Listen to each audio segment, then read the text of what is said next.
นะ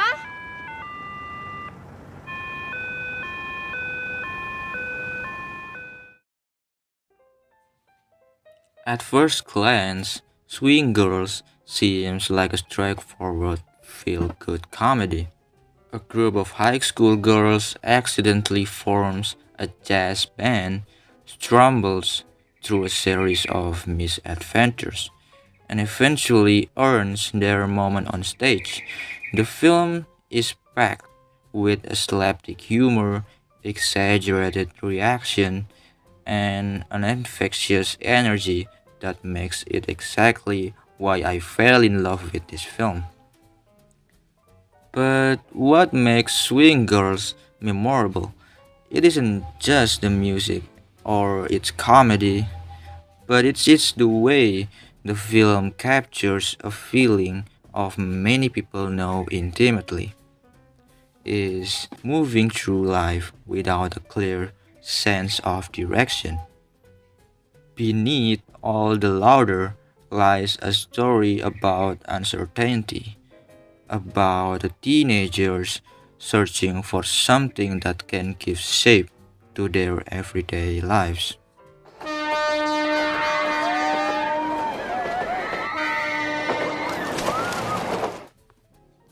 Unlike many music films, Swing Girls doesn't begin with ambitions. Nobody dreams of becoming a musician. Nobody spends years chasing a lifelong goal. These girls don't even enter the story with a vision of who they want to be. Instead, they drift into jazz almost entirely by an accident. Most coming of age stories are built around pursuing a dream, but this film is interested in something less dramatic but far more familiar. What happens before the dream exists? For many people, especially during adolescence, the challenge isn't overcoming obstacles on the way to a goal. It is figuring out what that goal is in the first place. And this film understands this uncertainty remarkably well. Visually, we can see in the early scenes that emphasize a lack of focus.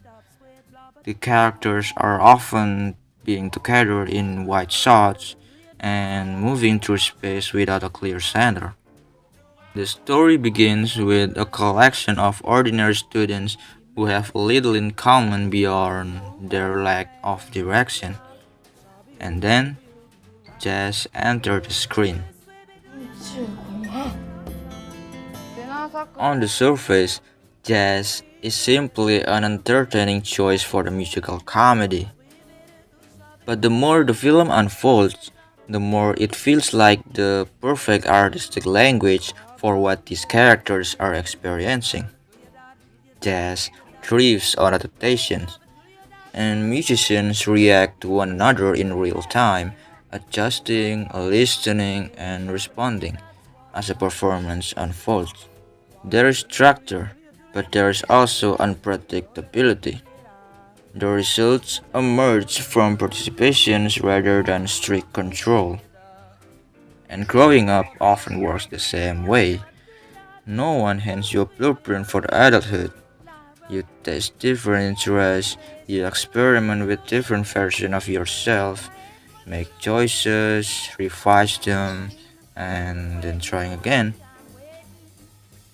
These girls learn music through this exact process, not through certainty, but through exploration.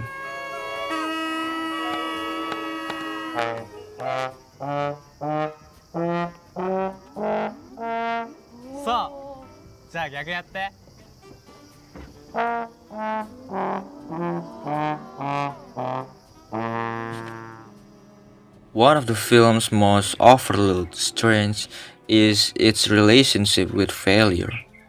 In many underdog stories, mistakes are temporary setbacks standing between the protagonist and eventual success. Here, mistakes are blending directly into the experience. The girls spend much of the film sounding terrible. They miss notes, they lose tempo, and even embarrassing themselves. And yet, these moments are never treated as disaster. Instead, they become part of the journey. And the film recognized that becoming good at something usually looks awkward from the outside. Progress rarely arrives in a dramatic breakthrough. More often, it accumulates through countless small frustrations that only make sense in hindsight. This is also where the comedy becomes surprisingly important. The humor isn't merely there to entertain the audience, it also shapes our relationship with the characters. Many of the funniest scenes emerge from incompetence and embarrassment. The girls fail publicly and repeatedly, but the film never used those moments to humiliate them. Rather, it invites us to recognize something familiar in their struggles, is that we have all been beginners. We have all looked foolish while learning something new. Because the comedy is rooted in vulnerability, the audience develops an emotional connection long before the final performance arrives. Their achievements feel meaningful, not just because they become extraordinary, but because we have witnessed every uncomfortable step that led there.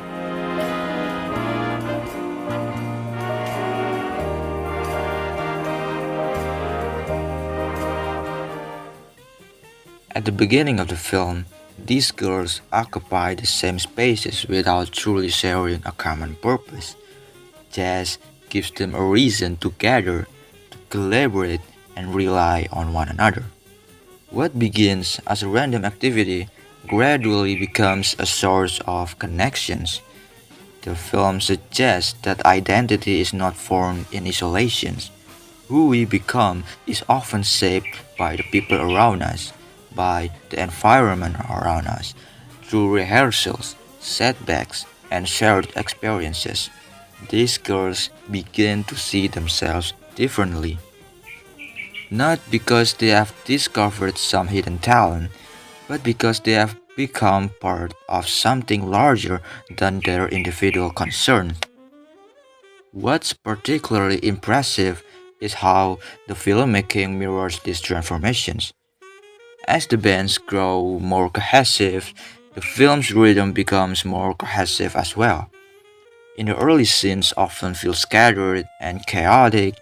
Later, however, we can see a greater sense of harmony emerge. The group's interactions become more synchronized. The patching feels smoother, and the moments begin to flow together with the same sense of responsiveness that defines jazz itself. Rather than simply depicting change, these films allows viewers to experience it through form, which is I like it so much. By the time the final concert arrives, it becomes clear that the performance is not the destination. We can also see that their train is dropped in the middle of the snow, but instead feels depressed. They are slowly putting their instrument and playing it together with joy. The music matters, but only because of everything that came before it. What gives the scenes its emotional weight isn't the technical excellence, it's his story. Every rehearsal, every disagreement, setback, every moment when continuing would have been easier to abandon. We are not responding solely to the sound of the band. We are responding to the distance these characters have traveled. The concert serves as a visible proof of an internal transformation that has been unfolding throughout the entire film. This is why Swinggirls continues to resonate long after its release. Its appeal extends far beyond music or adolescence. The questions it explores remains relevant through our lives. How do we find something worth investing ourselves in? How do we navigate uncertainty when the future feels unclear? How do we build a meaningful life when no obvious path presents itself? The films never offers definitive answer. Instead, it proposed something far more comforting. A sense of directions does not arrive fully formed. It develops gradually through engagement, through curiosity, and shared experiences. In that sense, jazz becomes more than a soundtrack. It becomes the film's central philosophy: listening, adjusting, taking risks, and trusting others. The same qualities that make a great jazz ensemble are often the qualities required to move forward in life.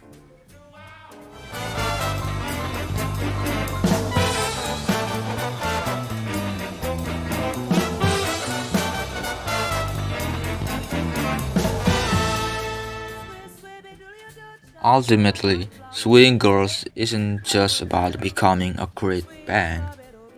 It's about discovering that meaning of life often emerges from unexpected places, not through grand revelations or carefully planned destinies, but through small commitments that slowly gain significance over time.